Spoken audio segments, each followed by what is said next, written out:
Hi, let's put people first and make America free again. My name is Robert C. Ayala, and I'm running for the Democratic nomination to stop the campaigns of Joe Biden or any candidate telling us how to live, what to ingest, or how to look. Enough is enough. Today, I want to go on a point-by-point rebuttal of Biden's Philadelphia union meeting today. The reality is that if you look right now, the time is 3:42 p.m. It is July 20th, and this was streamed 2 hours ago. And it's important because 2 hours ago, with the most powerful person in the world, would think that on a re-election campaign, you would have more than 11,000 views. The truth is, they didn't show us how many people were at the event. And I watched part of it streaming, and there was about 1.5K people streaming.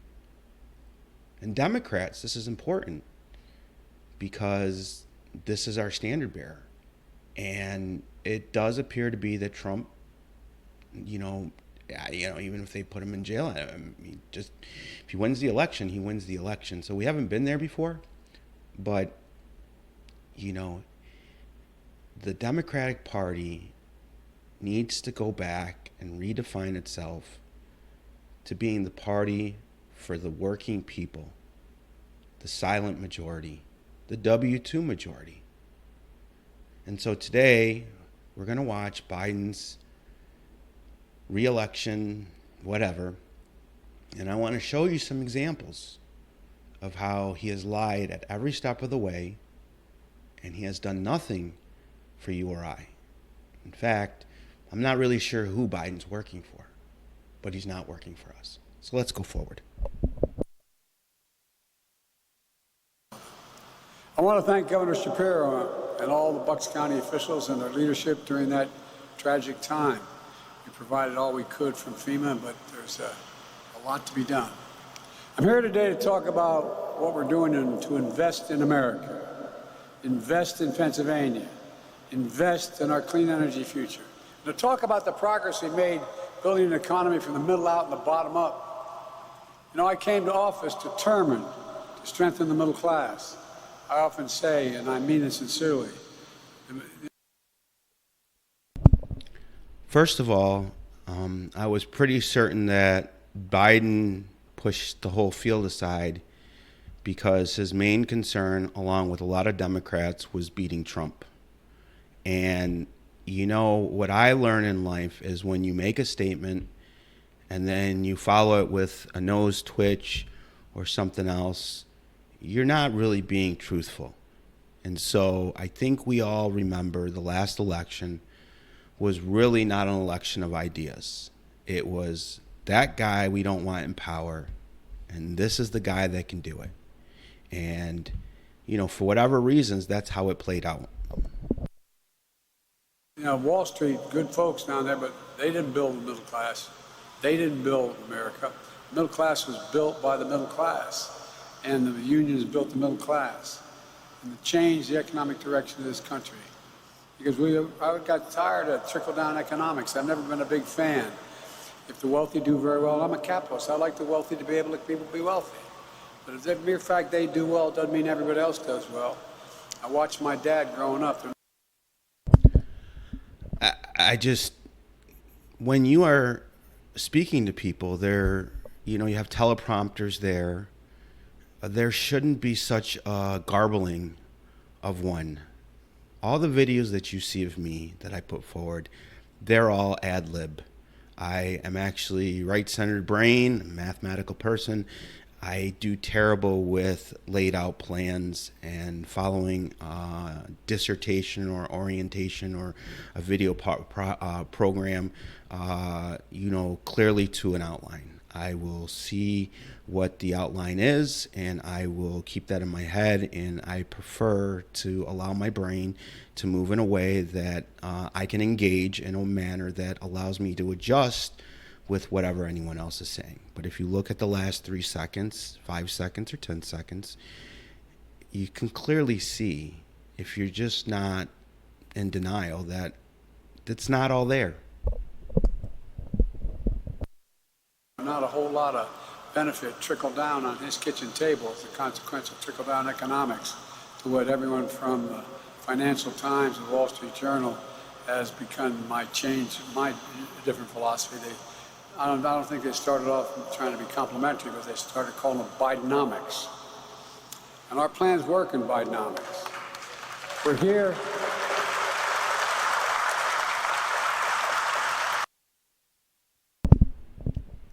If anyone can define the term Biden economics, then I would be happy to know what it is. But again, this is a re-election campaign for the President of the United States, and we have a quiet room in a pro-union hall. This is not typical. Here's what it looks like. Or 13 million new jobs built across the country, nearly 500,000 of them here in Pennsylvania just in the last 2.5 years. 800,000 manufacturing jobs, 28,000 here in Pennsylvania alone in the last 2.5 years. That's more jobs.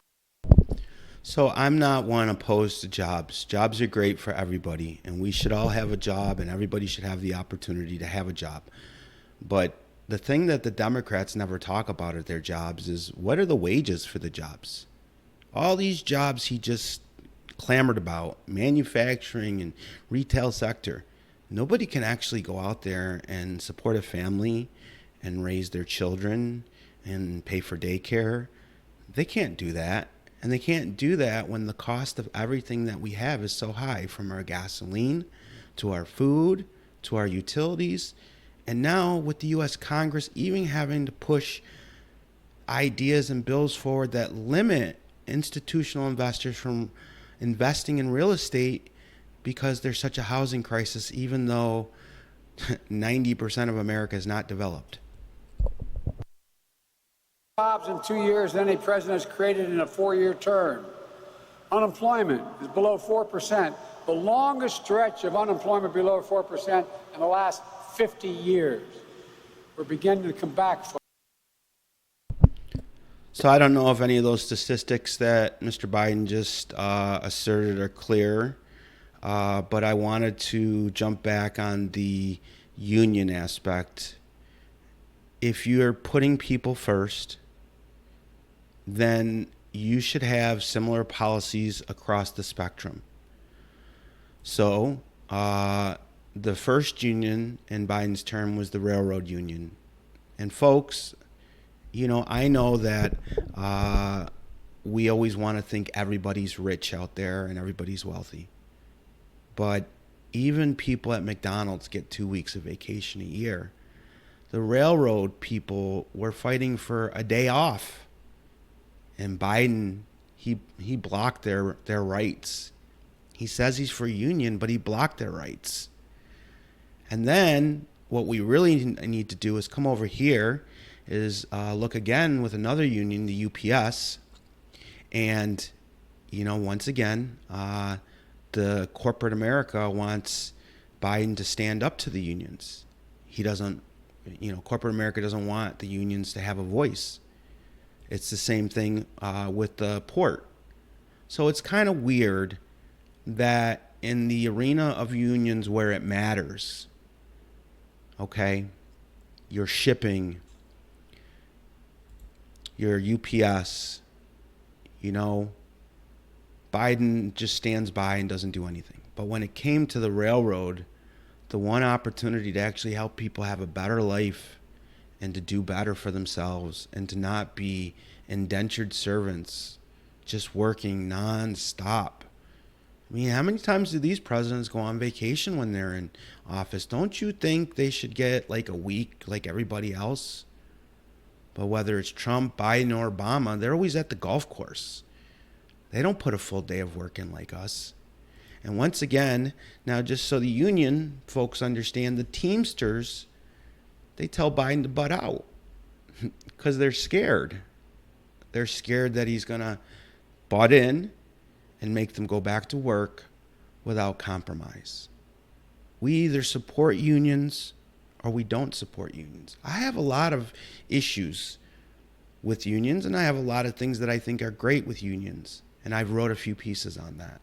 So please check out anythingforlife.org, anything for life, the number 4, life.org, and you'll see where it is. But I just want to show you that in every chance that Biden has had to stand with you and to stand with workers, he has stood with business groups.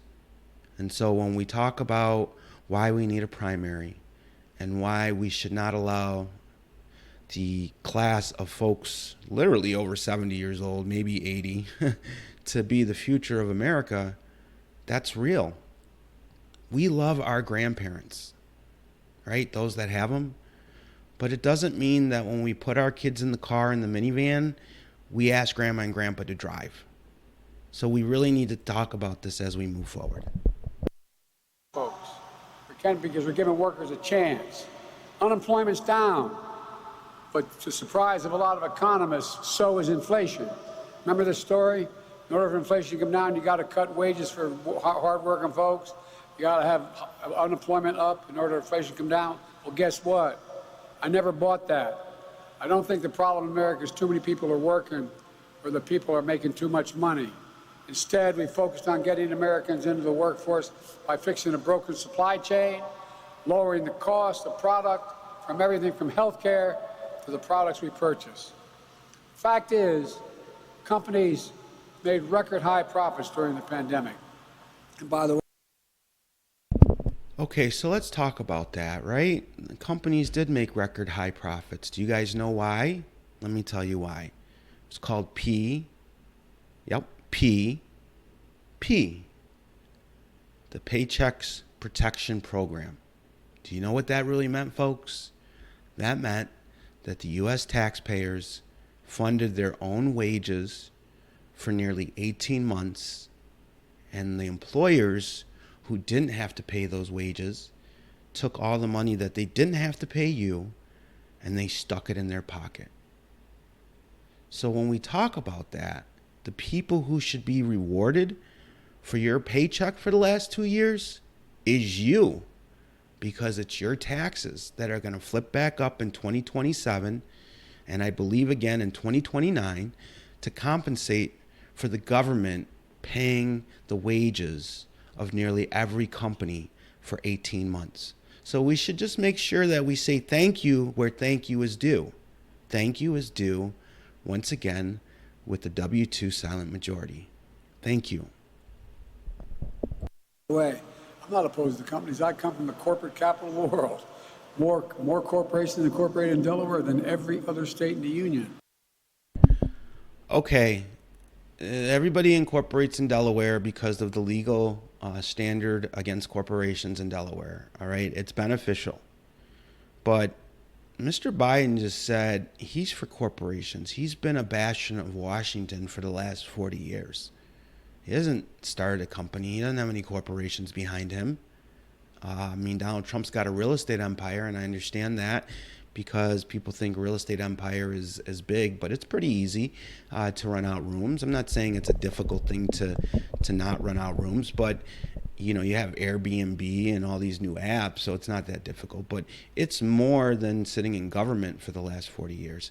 But there's a reason why corporations incorporate in Delaware, and that's because it's advantageous to them relative to the other 49 states. Everybody should pay their fair share. Everybody should pay their fair share. Now they're coming down, and so is inflation. Biden says everybody should pay his own fair share, right? But his own son filed fraudulent tax returns for the last 3 years, right? And so I'm totally for everybody paying their fair share. I think what we also should talk about is how you can use your fair share to invest in something that could be for your future and your family's future and generations down the road. And we don't talk about those things. But again, when it comes to fair taxes being paid by everybody in the same manner, the president's son has absconded from that, and he's escaped culpability. So I think that when you make those kind of statements, you probably shouldn't make them if your own family isn't relevant, isn't being truthful with their own positions and paying their fair share as well. You need to keep bringing it down, the markups and the margins of the profits. It's one thing to make a profit, it's another thing to be excessive. You know, this is one of the most important ways. Now they're coming down, and so is inflation. You need to keep bringing it down, the markups and the margins of the profits. Okay, Joe Biden just said that we should bring down the markups and the margins. What the hell am I in business for, people? I'm in business to make money. Margins and markup give me a base level of understanding of what I need to charge people to hire people like you and your friends and your neighbors. If I don't have a markup and I don't have a margin, they're two different things, but they can lead to the same position. I have no money. So is he advocating that the government push margins and markups down? I think that's what they do in Russia and China, and I don't want that here. I am not opposed to the billionaire class. I am not opposed to corporate America. Corporate America helps regular America get jobs. Is there impartiality with regards to the two groups? Absolutely. Could it be better? Absolutely. Does it mean the government should jump in and be the one to enforce all that change? Yeah, I don't think so. Yeah, I think what we do is we put the money by raising the standard deduction to $26,000 for individuals and $52,000 for couples. This puts more money in your pocket. And then you go decide in your local community where you want to spend it and help those businesses and entities grow in the manner that you see fit. It's one thing to make a profit, it's another thing to be excessive. You know, this is one of the most important ways to continue to make progress on inflation. We have to do more. Inflation has slowed every single month in the last 12, on a yearly basis for the last 12 months. If you go back to the beginning, he said that inflation and low employment couldn't happen, and that inflation was low because there's high employment, and now he's saying that inflation is high. Inflation is high because there's too much money in the market, and the U.S. government spends without any controls. And just like the Paycheck Protection Program, everybody was happy to get their paychecks. Okay? It's not a problem. But we have to analyze and say, what does that come as a cost to the country? When you're the world currency, it makes things a little bit more expensive. Gas, food, everything's more expensive because the government's just printing money. Until that position stops and we can bring our books back in balance like we bring our books back in balance in our own homes, then there's not going to be anything that tames inflation. Once things go up, they never really come back down. How many times you read that a recession's coming? Even Wall Street today said, no, they don't see a recession coming now. It's the lowest point, inflation, the lowest point in over 2 years. The U.S. has the lowest inflation rate of any major economy in the world, the so-called G7. It's less than 2/3 of what it was a year ago, down from 9% to 3%, and going to go down lower. At the same time, pay for low-wage workers has gone up at a faster pace than over 2 decades. Wages are growing faster than inflation. That means a lot.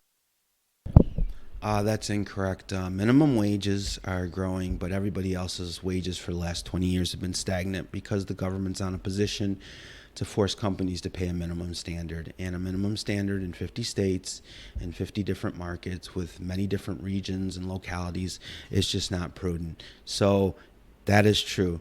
People who have the lowest entry point into the labor force right now are the highest paid. Everybody else is struggling because the employers aren't paying anybody else because the uncertainty relative to the government's position on minimum wage. I don't believe at this time that the minimum wage should be changed at all. In a lot of states, it's way too much, and you cannot even go into a fast food restaurant and get good food, let alone fast food or cheap food, even cheap anymore. It's just too expensive. And everybody knows what I'm talking about, the famous Golden Arches. The average Big Mac meal here in New York is $10 to $13, wherever you're talking about, where you are within the state. A lot of working folks are beginning to be able to have a little bit of breathing room. According to the surveys, job satisfaction in America is at a 36-year high. We got more work to do, but people are coming off the sidelines to work. Biden, you can't take credit for job happiness. Job happiness is because for the last 2 years, everybody worked at home, and people got comfortable working at home. And when they're home working, they feel happier. And a lot of people are being forced to return to their job sites now. And so in the next year or two, we'll see if the same level of people who are working are happy going back to work as they were when they were working at home. The share of working age Americans in the workforce is as high as it's been in 20 years, including during every single day under my predecessor. And folks, it's not an accident. It's my economic plan in action. It's Bidenomics. Since I took office, we've attracted over $500 billion in private investment in American manufacturing and clean energy. That's what's been attractive to engage in these issues. Instead of exporting jobs, it used to be find the cheapest market in the world, send the job overseas and bring the product back. Not on my watch. What here we're doing, we're creating jobs in America and we're exporting American products.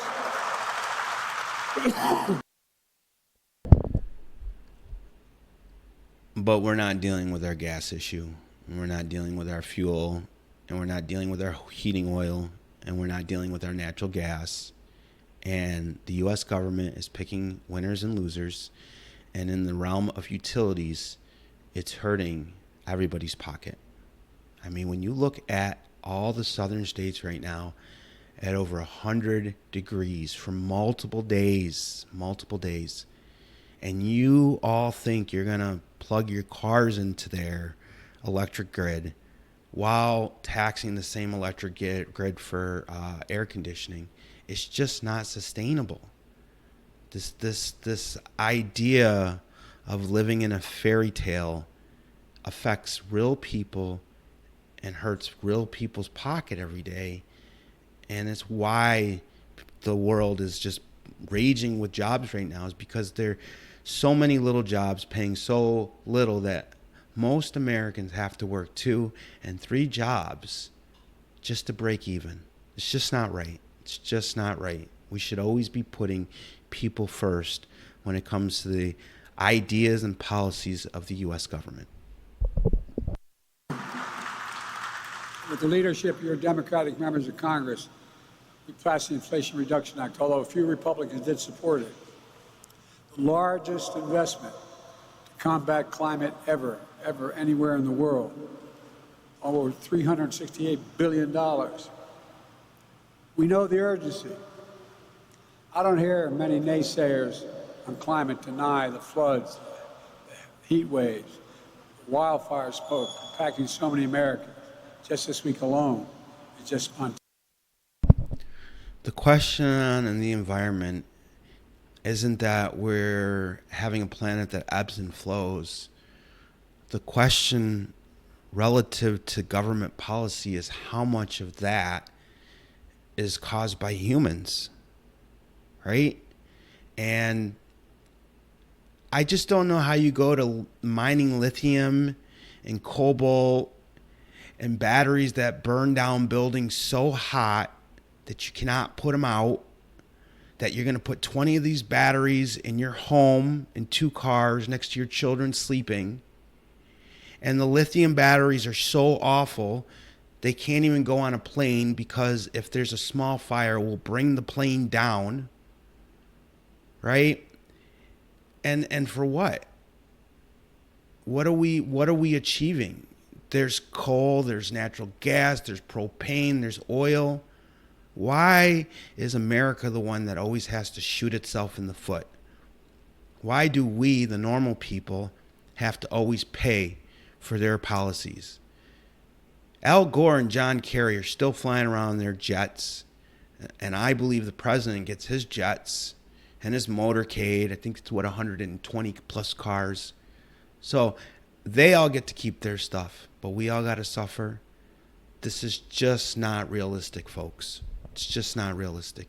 And we should have this debate in front of the American people, in front of the Democratic electorate, who's going to decide who the voice of the people is going up against Donald Trump. Because the way I see it right now, pretty much everywhere I go and talk to is that's pretty much your next president, Donald Trump. So I don't want to hear any crying from anybody when that comes to pass. We also have solutions. A lot of my friends in organized labor know when I think climate, I think jobs. I think union jobs, not a joke. Not a joke. This law is creating millions of good-paying clean energy manufacturing jobs, including offshore wind. When I took office, I set a goal of producing 30 gigawatts of offshore energy wind by 2030. 30 gigawatts is enough to power 10 million homes. It'll help put us on a path to 100% clean energy by 2030. It's one more of those things where it sounds great and there's a lot of electricity. But electricity, you lose almost 70% of the efficiency through its mode of transportation. So even though you could have 30 gigs or whatever he wants to call it in the ocean and wherever that may be, getting it to the network, getting it to the grid, and actually distributing it, it's just, one more that it would be more relevant if, the way that we generate electricity is by burning coal. We just burn more coal, and therefore we didn't have to deal with all the distribution of moving electricity from the oceans to the middle of the country where it's primarily needed. 2035. By 2035, all of electricity you turn in is all going to be clean energy. It's not hypothetical. Construction is already underway in 2 major projects off the East Coast. And just within the last month, the Department of Interior. So Biden says by 2030 it's going to be all clean energy, and so the only thing that's defined as clean energy is nothing that we're currently using. Folks, this is socialism. This is communism. This is what happens when one person thinks their ideas are better than everybody else's. America is a land of free ideas, and the Democratic Party for a long time used to be about workers and putting people before profits. And I think that's where we need to go back, because if we don't start to do something now, then we're all going to be driving for an app or working at a fast food joint in the next 30 years.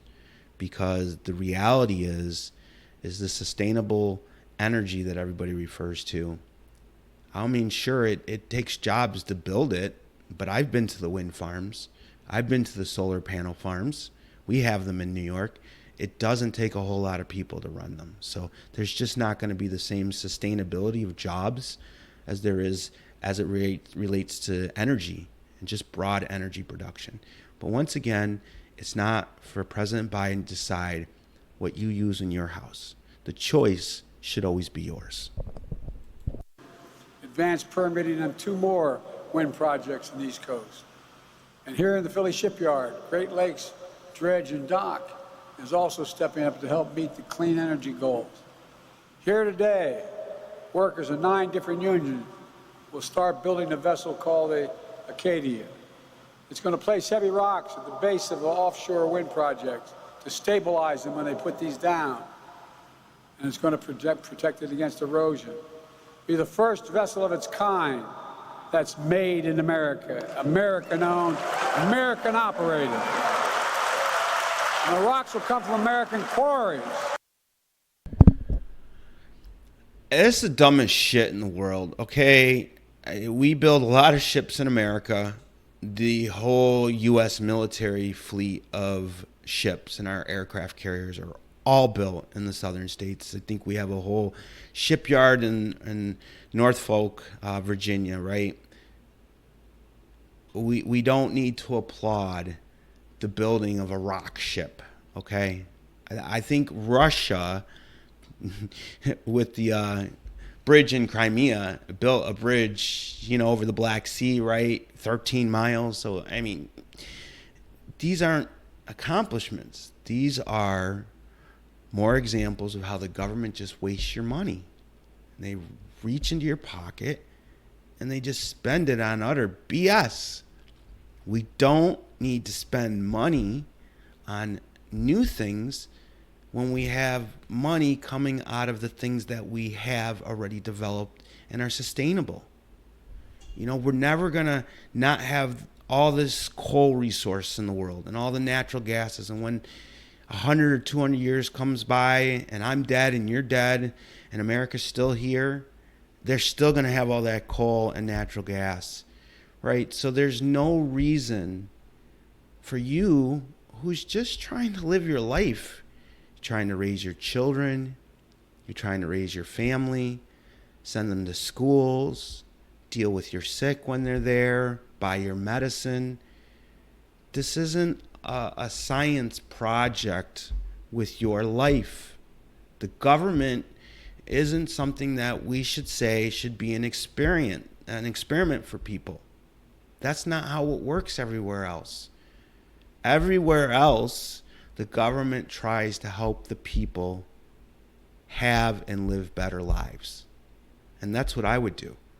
I would always put you first, and I would never do anything that's going to take money out of your pocket without letting you know why we're taking it out of your pocket, and it better just be for defense or Social Security. I know we all have our pet projects throughout the country, and there's a level of money that just runs, but we also have to start talking about cutting things out. Nothing gets funded forever. You can't have indefinite funding. And yes, Social Security will be indefinitely funded because the people who fund it are the W-2 majority. The silent majority fund Social Security.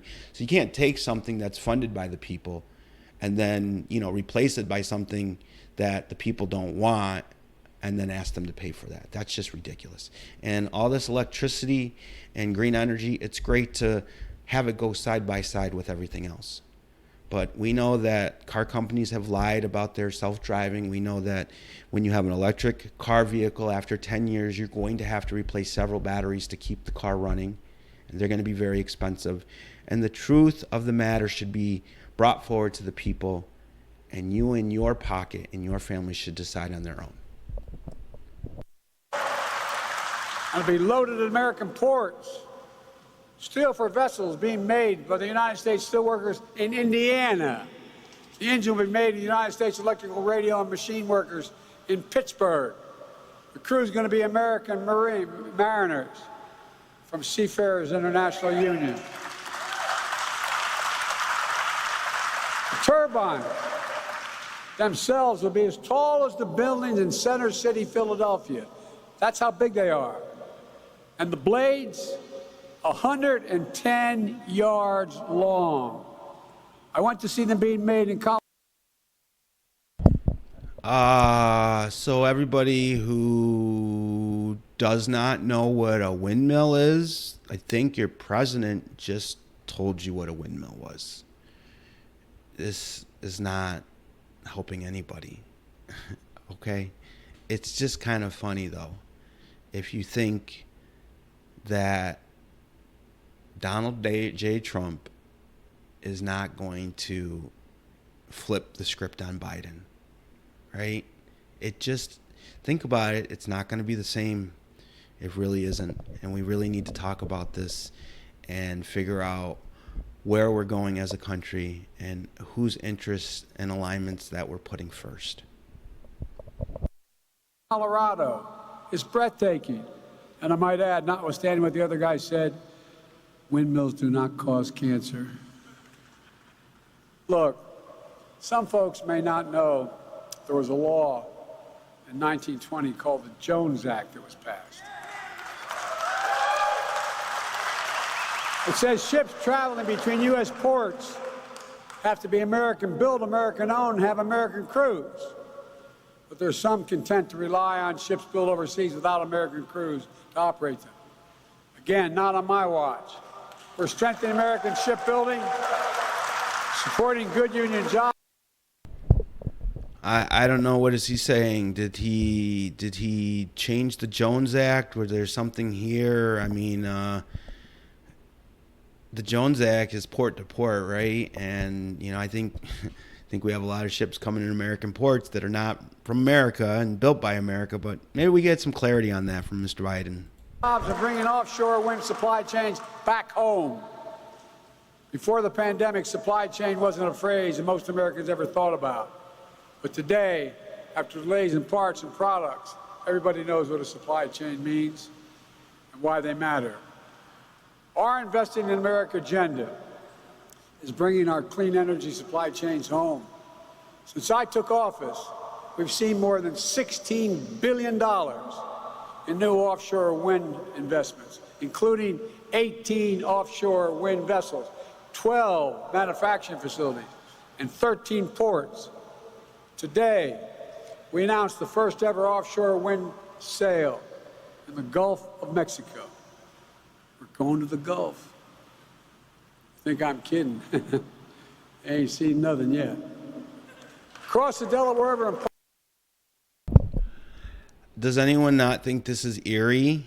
I mean, okay, we have homelessness, we have crime in our country, we have high inflation, we have overtaxation, and we're going to go put a sail in the Gulf of Mexico when we still have thousands upon thousands upon thousands of migrants trying to breach our borders every day of the week. President Biden's just out of touch. He's completely out of touch. And it's because he's completely out of touch, as is Gavin Newsom. You're out of touch too. Anyone thinks who wants Gavin Newsom to come into the election and start running for president? Nobody outside of California wants what California has. So I think most of California went to Texas, and it got so bad in Texas, they told people from California, don't come to Texas and think you're going to change stuff because we don't want what you have in California. So we need to stop electing fake people who don't give a shit about you. I might not be your guy today, but we need to have the stage open, and we need to get a whole bunch of young guys or gals or whatever, I don't know, who can get up there and put forth a set of ideas that the Democratic Party and its constituents, all of its constituents, not half of them, not a quarter of them, all of its constituents can get behind, because Donald Trump is going to be the next greatest threat, and he is probably going to win if the candidate is Joe Biden and Kamala Harris. Paulsboro, New Jersey, workers are welding the steel foundation for another large-scale wind project. That's going to create more than 3,000 good-paying jobs. The project off the coast of New York will use a vessel built in the shipyards of Louisiana. I just want everyone to know that I am appreciative of 3,000 jobs. Okay, 3,000 jobs is a small number, but in a country of 340 million people, I don't know if those jobs relative to the expense is worth it. That's what we should be asking. Is the expense relative to the wages? And if the expense exceeds the wages by a whole bunch, then I don't think it's probably worth it. Like, we shouldn't be sending money to companies that aren't actively keeping people employed. I don't have a problem with Boeing. I think we have a couple defense contractors here in New York. They keep people employed because they need to keep, our defense going. But with regards to the windmills and everyone building all this stuff, once it's built, all those jobs are just going to go away. So therefore, most of the money was just to fund the project. And, who owns it at the end of the day? Who owns all these wind farms? Is it the same utility companies that overcharge us for everything that we get now? I mean, there's not really government ownership of anything. So where does all this money go to? And whose pocket does it go to? I know it comes out of your pocket, but whose pocket does it go to? That's the question we should be asking. Mississippi and Florida rely on electrical substations, engineered in Kansas and made in Texas. The Inflation Reduction Act offers tax credits for projects using American-made iron, steel, manufactured projects, so our clean energy future will be. It's funny, he's in Pennsylvania, okay? Pennsylvania was the steel capital of the world before American policies did not do what it needed to do to protect American steel. Bethlehem Steel, I believe, finally closed its doors 3 or 4 years ago. So it doesn't matter if you have all these credits and subsidies out here. None of the stuff that he's talking about is actually mined here anymore, because we have a bunch of people who prefer to hug trees while they have their electric cars and their air conditioning in their house. And you know who I'm speaking to? Senator Kerry and Al Gore, because you're both the same type of people. You want everybody else to not have everything while you float around in the world under some idea that because you're, preaching to the world, you can do it. No, it's not right. And so, once again, putting credits and money forward for industries that don't exist in America just means that money and credit, where does it go at the end of the day? That's another thing that we probably won't ever get an answer on. Made in America. I mean it. And all this investment, you know it better than any group of people I could be talking to. All this investment means good paying jobs here at home. Here at home. We're making sure these new jobs come free and fair, and the ability to join a union if you're not already in a union.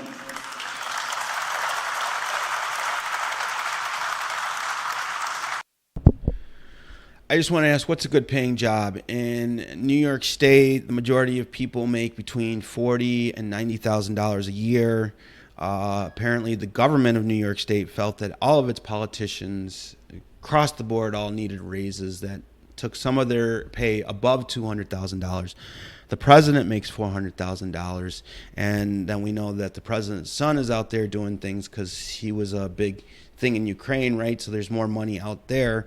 But what I would like President Biden to do is I would like him to put a number on the table. Everybody always says good jobs with good money. What I would like him to say is what is good money in the United States today, because the numbers say that for an individual to live comfortably, just baseline, you need today $88,000 to be able to live. That's what you need in America today, folks, to just have your own home, your own car, be able to eat every night, pay for your bills. That is the projected standard, short of a few states that the quality of income or the income levels are just substantially lower. In some other states like California, the minimum is about $140. You understand that? $140,000, $88,000. So, Mr. President, I would like to ask you, what is a good wage? Because your family and your children and your wife, I always say that Jill Biden, she's a teacher, and I know that she still teaches. I would like to know if she makes the same wages that all the other teachers at the school that she teaches at receive, or if they pay her more wages because she's the first lady. And that would be a good question. I would like to know that one. I'll never get the answer on it, but that would be one more thing that I think President Biden should answer is what are good wages in his view. I made a commitment that I'd be the most pro-union president in American history. And I'm keeping that promise. Let me explain why. I met with the Business Roundtable, the leading businessmen in the nation. They asked me why. I said, because it's good for you. I tell business all the time, union workers are the best in the world. You don't just say, by the way, I want to be an electrician. Here's my license. The young woman you just heard, she's not an electrician, but guess what? 4 to 5 years of apprenticeship. It's like going back to school. It's like going to college for 4 years. You do the job right, they do it on time, and long term it costs less than non-union labor. And here at the Philly shipyard, he is right about that. I would always choose to hire union folks than non-union folks. There's a level of competency. But for all this crap he talks, you can't get standardized or subsidized federal loans to go to a union shop. You can't get financial aid to be apprenticed. The federal government only gives you free money as if you go to college and learn some useless degree and take out $80,000 to $150,000 of loans so that you're in debt for the rest of your life. The government could actually instill programs today. They could put money forward today down into the elementary schools, 6th grade and above. We could solve these problems. We could have a whole country full of workers. We had them. But then everybody started saying, well, I came out of college and, the efficiency of the model says we should ship it overseas. I never understood that. How do you save money on labor going to China when you still have to send it back on a boat? It doesn't make sense. And when it doesn't make sense, somebody's getting hosed. And the people who have been getting hosed for the last 30 years is you and us. Because China has risen. Country that shouldn't even be calling itself, I'm sorry, a superpower, only became a superpower because the superpower called America gave half of its income to the Chinese.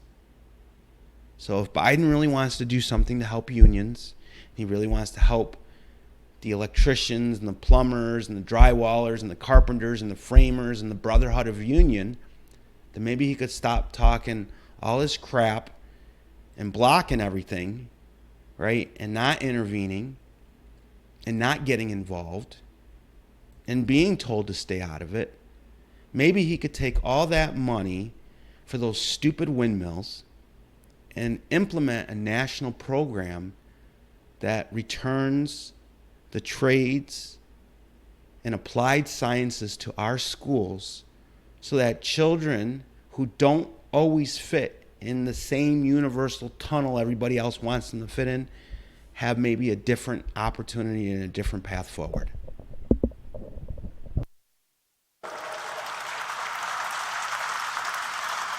over 1,000 union workers will be employed on site, like metal workers, boiler makers, electricians. In fact, this shipyard runs an apprentice program giving workers the skills to do these jobs. They can earn up to $100,000 a year, and you don't need a college degree. Just a few years ago, this shipyard was down to a handful of workers. As these guys know, I've been coming here for a long, long time, since 1973. Okay, so there's, I'm sorry for interrupting a lot, but this is where we need to talk, because this is probably true that the shipyard was down to a handful of employees a few years ago. But it doesn't mean that you come into your pocket to resurrect an industry that was already failing.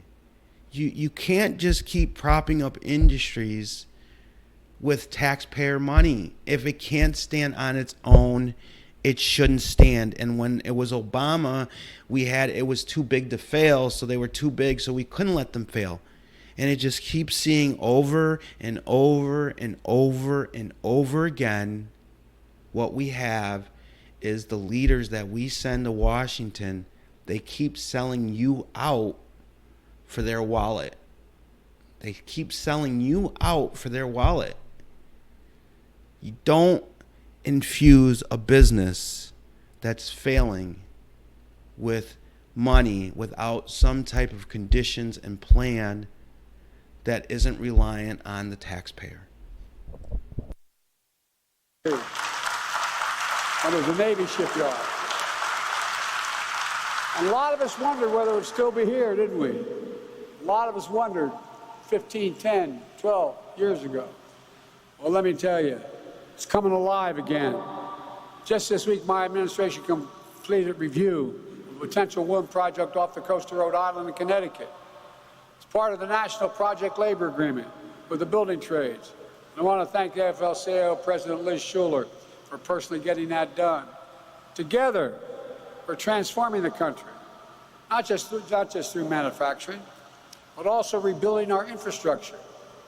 We need to have the best infrastructure in the world if we're going to lead the world. We used to be number one. We now rank number 13 in the world. Highways, bridges. We're always number one. We're always number one no matter what anybody says, whether it's Ron DeSantis, Donald Trump, Joe Biden, whoever your governor is, whoever your representative is. America is always number one. Everywhere else in the world, people strive and die to get here. So we should never, ever, ever, ever say that we're anything but number one. How can we be number one in the world? Economically. You can have the best economy without having the best infrastructure. So the bipartisan infrastructure law, which a number of our colleagues did vote for on both sides of the aisle, I've already announced 35,000 projects in 4,500 communities all across America, proving we can do big things. By the way, right here in Philly, we're going to build $1 billion tunnels underneath the water as you go from Amtrak station heading north. It's going to increase the speeds of trains. Be able to go through at 100 miles an hour instead of 30. This reality check here, nobody takes trains. And his secretary of the Department of Transportation, Mayor Pete, seems to have a lot of problem with trains not derailing and planes not crashing. But I'm not really sure that you build a train tunnel under the river and then you go 100 miles underneath it. There's just none of this stuff makes sense. Like, what for? If you've been to Pittsburgh, you've been to Philadelphia, you understand these cities. There's really no reason to spend this kind of money. It's a pipe dream. And it's another pipe dream that's been being sold here in New York that we're going to have Amtrak. But every single time somebody in my family or anyone I know tries to, like, compare a ticket, like fly, get there today, take a train, maybe get there in 3 days, every single time, folks, it's not even close. The train is way too expensive, takes forever, and I gotta be honest with you, I'm almost 50 years old, gonna be 49 years old here very shortly, you know, just so people sometimes don't think I'm 20 years old. I'm gonna be 49 years old here. Never taken a train in my life. Never. Never. So, and I was around for Y2K. So, you know, if anyone was going to take trains, it would have been people before 2000, right? Never took a train. Took a bus, took a subway, but never Amtrak, okay? They're just one more thing that we're going to take your money to spend it on some useless stuff that nobody's asking for and nobody needs. And guess what? When you get to point A to point B and you can do it on rail and leave your car home, people leave their cars home. Saves money. It does not save money, and nobody leaves their cars home. And by the way, on the cars, some states right now, if you have an electric vehicle, you should call them if you're planning on parking in their garage.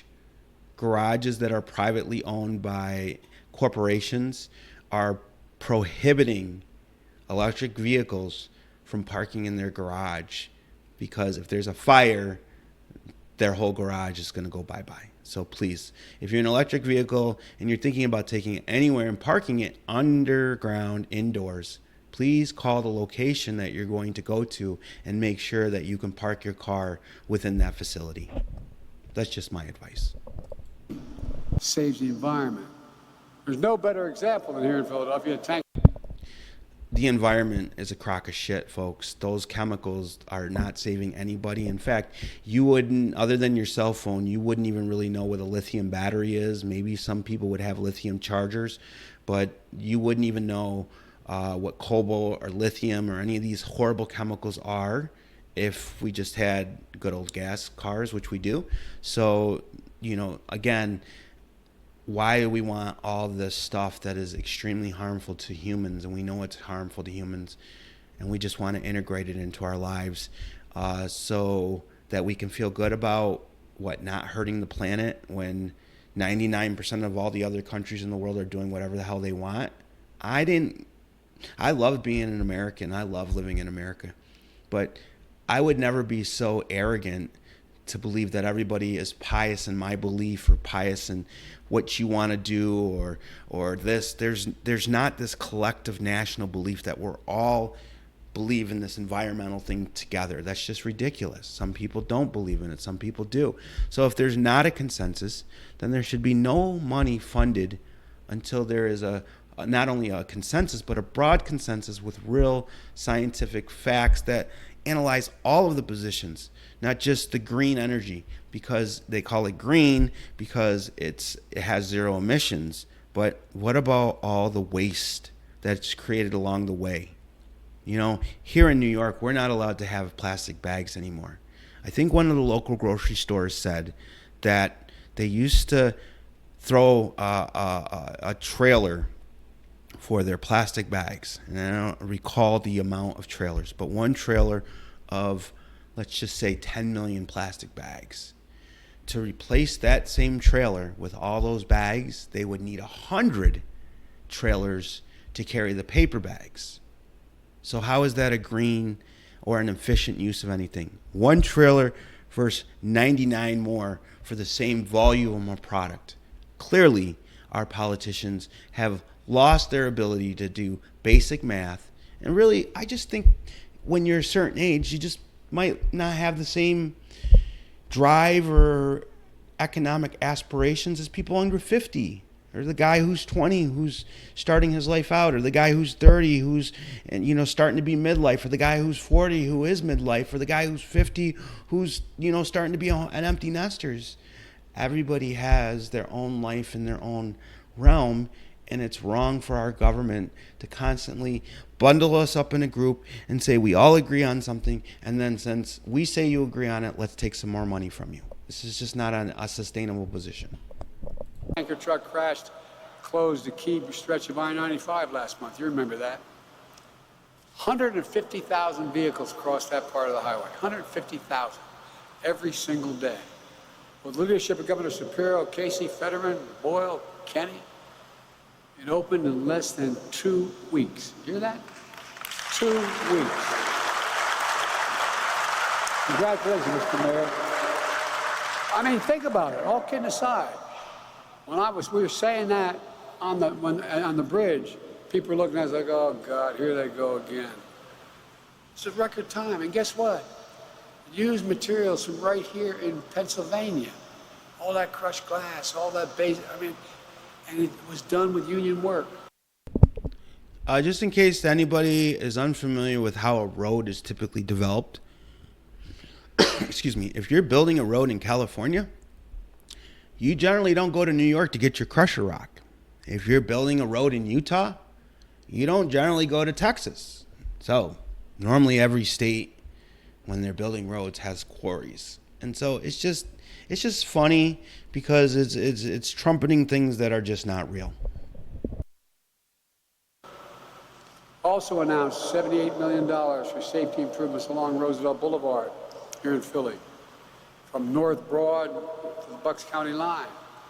Between 2012 and 2021, accident along that stretch of highway killed 119 people. And I don't know how many injured. 119 died. Nearly 1 in 3 Philadelphians lives within a mile of there. Thousands of families will benefit when we make that a hell of a lot safer. Removing every single lead pipe in America, including an estimated 20,000 lead pipe lines here in Philly, and thousands of lead pipes in school fountains all across America, including here in Philadelphia. They're a risk to everyone's health, especially our children. Do we actually still have drinking fountains in school? They were disgusting back in the 80s. I can't imagine what they are now. I mean, all the tricks that kids could do. We really have drinking fountains in schools, and I thought most of the plumbing in most of the states was. I thought they got rid of lead a long time ago. Man, if poor old Philadelphia still got lead in their pipes down there, maybe they really are backwards, okay? Because oh man, that's been outlawed for a long time. We don't have lead in our paint. We don't have lead in our gasoline. It's just one of those weird things there, Mr. Biden, that we're still arguing about lead in 2023. We're making investments like this in communities all across the country, in red states, blue states, it doesn't matter. I'm president for everybody. And I said that no matter whether they voted for me or against me, I'd make sure we change this. You can see exactly where this money's going if you're interested. Go to invest.gov and find out what's happening in your community. Because we talked about, remember Infrastructure Week? Well, we have infrastructure decade. And guess what? It's committed $1.3 trillion. And guess what else? I lowered the federal deficit by $1.7 trillion in the first 2 years.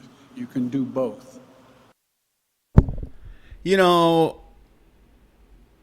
just so hard when you think about the rationale of these statements. $1 trillion.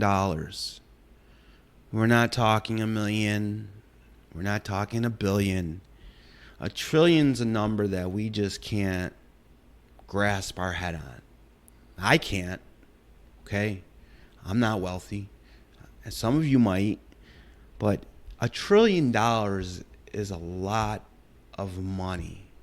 So my question is, for all that money spent, and they brought the deficit down by $1 trillion, what have you gotten for that? What part of your life have you received for just this one line item of $1 trillion? Do you have free dental? How about some housing assistance? A fair interest rate for your mortgage? How about affordable health care? What have you received? It's time to stop promising things to people that we can't deliver on and just change the tax code. A simple line, raising the standard deduction from $12,000 to $26,000. That will put more money in your pocket. It probably still won't make your world hugely better because people will still raise all the food and people will still do what they're going to do. They'll still be greedy. But at least it'll give you more of your money, the money that you work for every day, to do what you see as fit. And I think that's righteous. I think that, along with the border being closed, allows for America to focus inward and sort these little problems that we have relative to unions and the trades and job creation and America's role in the world. We need to focus on here, people here. And we need to stop allowing everybody that we keep electing to throw these fake ass issues at us as if they're doing something or accomplishing something. They're not accomplishing anything. And when Trump gets back into office and they flip one of the houses back to the Reds, whether it's 2 years in or 3 years in, that's when you're going to see your nightmare. And so what I think we could do today as Democrats is all rise up and let people like me and everybody else who wants no obnoxious requirements. Donald Trump got to start coming down an elevator with no donors and no voters. There was 17 Republican candidates in the election of Donald Trump. There should be 35 or 50 for the Democrats. We should have 3 tiers. I don't care if I'm on the 3rd tier. I want to be on one of those tiers because I know what I'm doing for myself, and I know how I live. And how I live is free. And so if I live free, then I want you to be free. And so this is what the Democrats need to do soon. Otherwise, we're going to lose.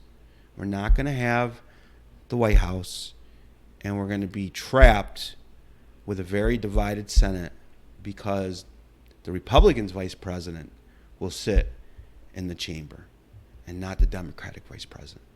Let's continue. You know, the reason I'm saying this is we've operated on principles that haven't been working. My Invest in America agenda also had another transformative impact. All those members of Congress who voted against the bill suddenly realized it's pretty good, and they're bragging about it. I found it interesting. As you may have seen, apparently 40 million people watched. Marjorie Taylor Greene, the very conservative gentlelady from the state of Georgia, said Biden is doing things like... Okay, I won't say her name. She is probably the most rambunctious House member. I'm sorry, she's just a buffoon. I don't care. You can hate me, women. I don't care. But Biden, the president doesn't sink to the level of the House. The House is raucous. It's constantly changing. It's constantly evolving.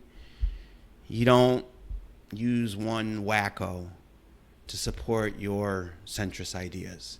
She is the worst person to use because everything she does every day of the week is to do something against the American people and to find a way for her to get wealthy and rich.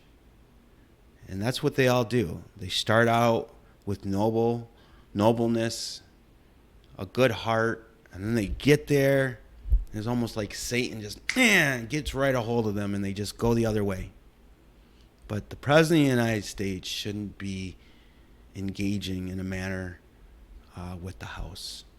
And just as though people thought that Nancy Pelosi was being very disrespectful during Trump's State of the Union, I actually thought that was hilarious. Love Nancy. The reality is the House of the Representatives is the House, and the President is the President. And you should remember that and not raise her stature because she's in a district that's very, they're the ones that sent her. So she's not really a fair representation of the party as a whole. And now you've just elevated her to now she's going to use you for all of her fundraising. It just doesn't make any sense. Like Roosevelt, and it goes on the line as if in creating these jobs, and he thinks that. I thought that was, I never had an endorsement from him before. But all kidding aside, every single Republican voted against the Inflation Reduction Act. And now many are trying to repeal, and it was the whole reason for the act was to repeal the clean energy provisions. That's why they voted no. It didn't stop them from claiming credit. Now the billions of dollars and thousands of jobs are coming to their states. Then there's this distinguished senator from Alabama, a former coach of a winning football team, University of Alabama, Senator Tuberville. The one who's blocking the nominations of America's finest military leaders, jeopardizing our national security over domestic social issues. Well, President Biden, you should leave the senator from Alabama alone. Doug Jones is about to lose his Senate seat in the next election, and I would just probably not be trying to thumb my nose at senators from the South. I'm not really sure that's wise, and it's not wise that Doug Jones is a Democrat. He won the Senate race by a fluke down there. And going after the sitting, the senior senator, because he will be the senior senator after Doug Jones loses, is probably not going to help Doug Jones in his reelection. He's also strongly opposed to the bipartisan infrastructure law. And now I listen to him on television. He voted against it, and here's what he says now. Great to see Alabama receive critical funds to boost ongoing broadband efforts. thought he thought it was a bad idea to invest. So Trump and Biden, they're really the same person. They're just different at the way they go about it. When you're the president, you don't need to trumpet everything. You don't need to call out people. You let your surrogates do that. But it just shows you that President Biden is very small. Because when you've been in the government for 40 plus years, you don't really have any accomplishments. None of them really do. All the ones who have businesses, and like Dr. Rand Paul, and you know who I'm talking about, you folks that went to Congress who came from professional markets are already working. But that's not Joe Biden. He's always been in the government. And so it just is not prudent at the end of the day to go out and cheer because one or two people on the other side, you know, is it just makes you look small. It makes you look like you're doing a tit for tat, you know? And that's what happens when you don't have a lot of accomplishments in your life. You look for the smallest things. But I find those two things, using MTG and the senator from Alabama, I find that very small, and I find it the same manner that Trump belittles people. And I think that going forward, the President of the United States should pick up his game a little bit, whoever it is or whoever she is, and, you know, treat everyone the way that they want to be treated, the golden rule. And somewhere along the line, we banished knights, kings, and royalty, and we replaced it with a whole bunch of people that want to tell you what to do. And I think of all the elections, 2024 is one of the most important because it's going to set the country on a path either to authoritarianism or to freedom. And, you know, I'm really rooting for the freedom side, but Biden's not the freedom side. And Trump's going to say he's the freedom side, but he's really no different than Ron DeSantis. He just goes about it a different way. Invest in that. But now it's coming to Alabama, and hot damn boy, it's a good thing. Look, I'm glad the senator's coming around on the infrastructure law, but I'm not going to let up until he comes around in the critical military nominations as well. Let me close with this.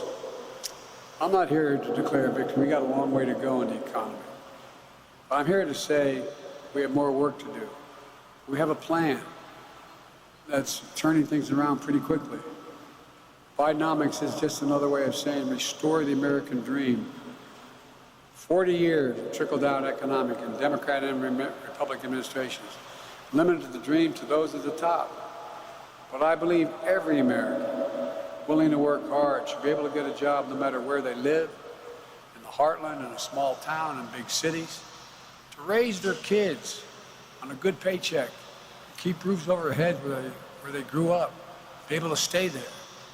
My dad used to have an expression, I swear to God this was an expression, as kids growing up. This is how he'd say, he said, Joey, a job's about a lot more than a paycheck. It's about your dignity. It's about your dignity. It's about respect. It's about being able to look your kid in the eye and say, honey, it's going to be okay.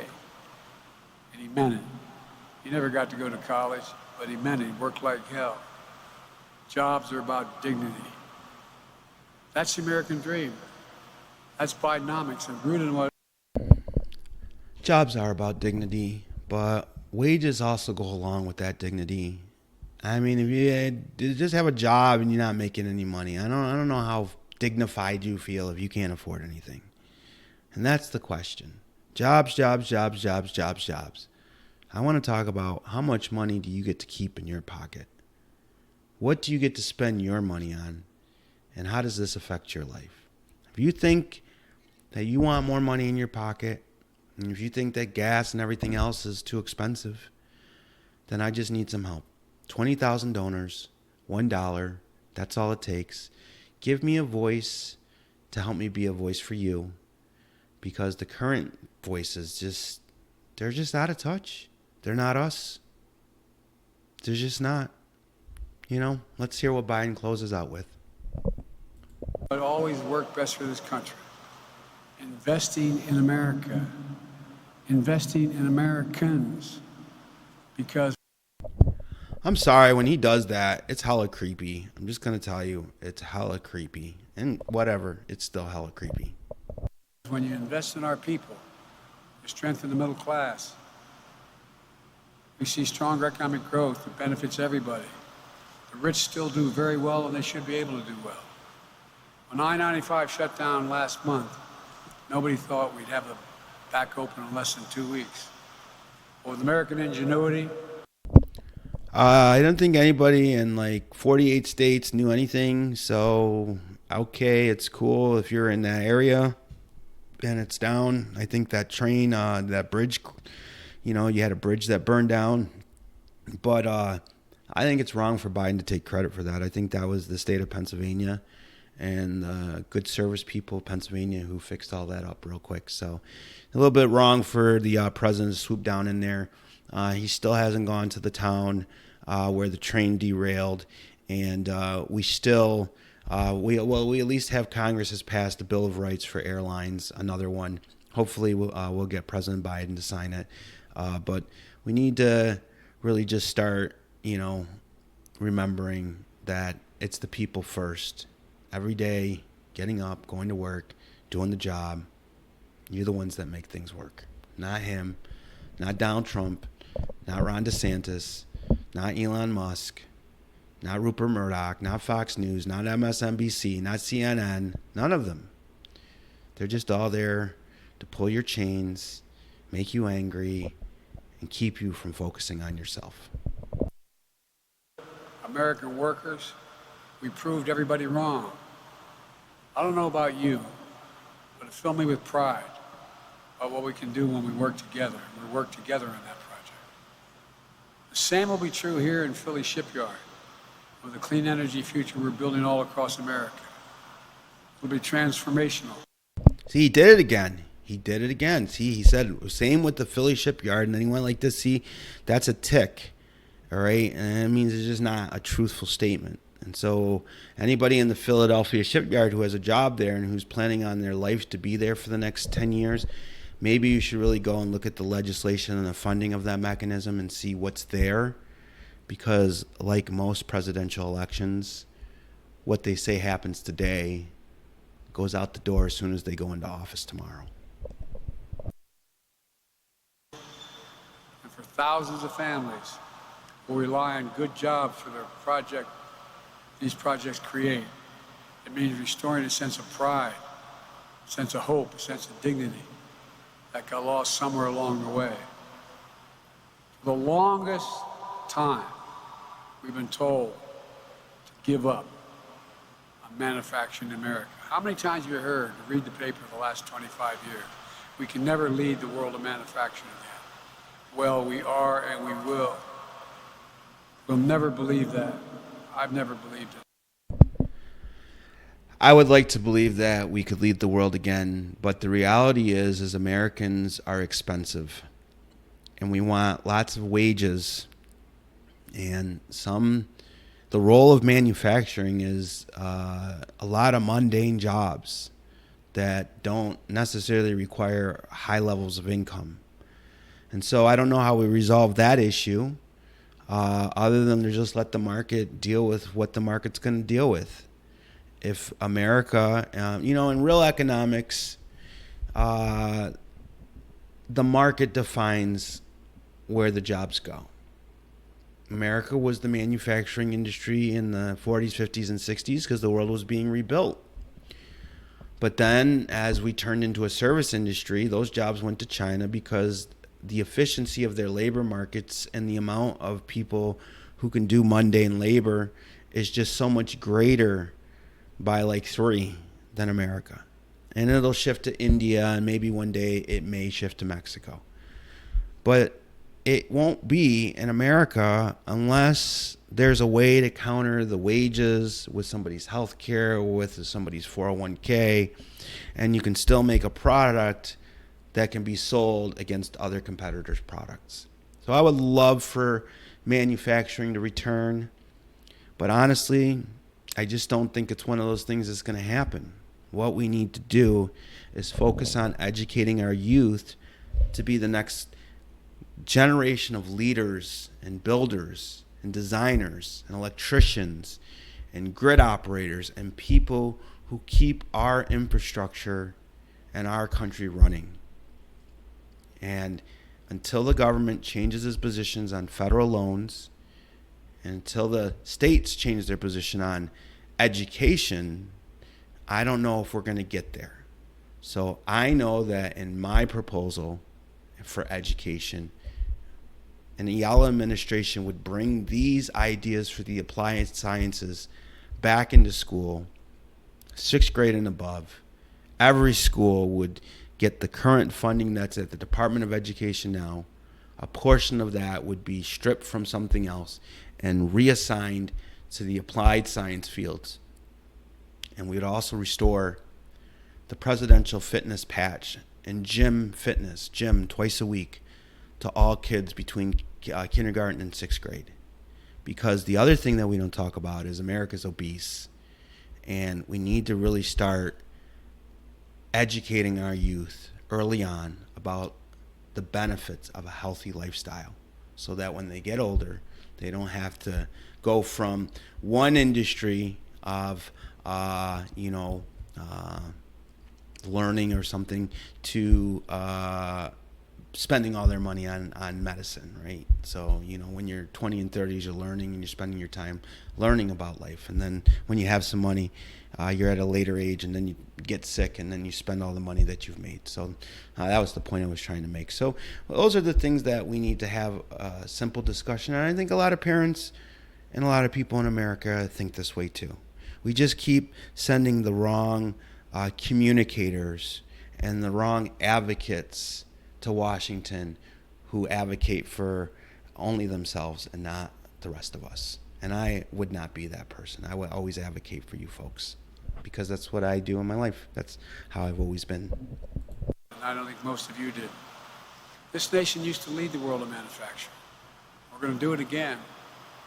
I know the people of this country, and I can say honestly, I have never been more optimistic about America's future than I am this very day. I swear to God. I've long said to other world. So I lost my feed there. Sorry about that. I don't know, my battery or something went out. But let's continue.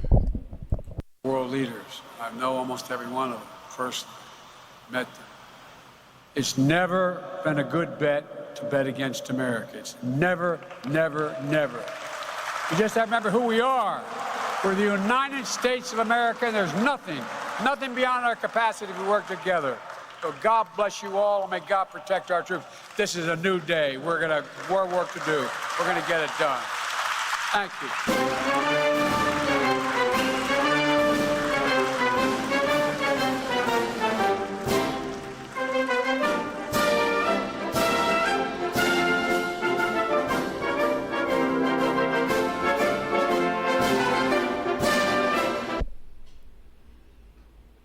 Thanks for watching. My name is Robert C. Ayala, and I'm running for the President of the United States to stop the campaigns of anyone trying to tell you how to live, what to ingest, or how to look. Enough is enough. Have a great week, and thanks for stopping by.